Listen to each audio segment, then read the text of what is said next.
In our last 3 sessions, we discussed a letter from a woman who was frustrated by her husband's driving. They were both acting out of emptiness and fear and thereby making things worse for each other. I suggested that she tell Bill, her husband, that she would never again nag him about his driving because he has a right to drive how he wishes. But she also has a right to choose not to be in the car when he drives like that. This is a perfect illustration of the law of choice. Everybody gets to make their own choices. We don't get to control anybody. When we try to do that, conflict arises almost every time, and people do not feel loved. But now what?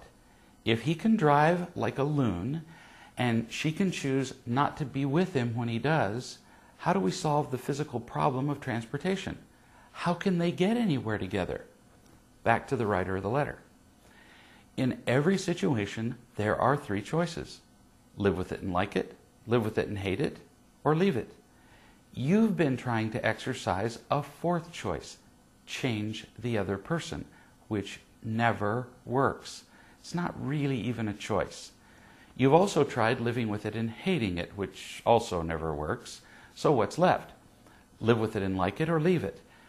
You can't stay in the car where your life is feeling threatened and learn to like it. So really you're just left with leave it. See how simple this gets when you really see the choices that are available to you. So all this time you've been trying to figure out how to be in the car with him and make it tolerable, when the truth is that choice was impossible. Hallelujah. Now, how do you work out the leave it choice? There are many options, I suppose, but I see 3 obvious ones. First, you could divorce him.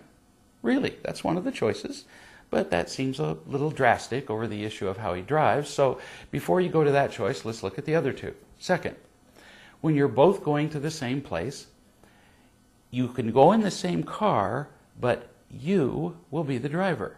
Now, the advantages: 1, you'll both get where you want to go. 2, you'll get to spend time together. And 3, you'll feel safe while you're on the road. That's a lot of advantages.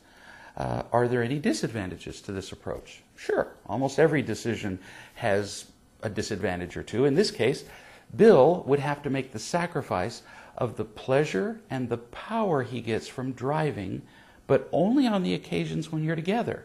Not a really huge sacrifice, since he can still drive like a fool when he's driving alone. Third choice. When you're both going to the same place, you can travel separately. If you have 2 cars, this is easy. You go in separate cars.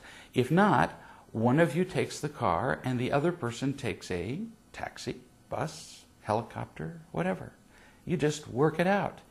It's worth it for you to feel safe.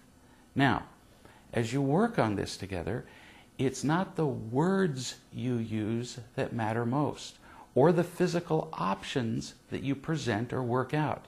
And we'll talk more about that in our next session.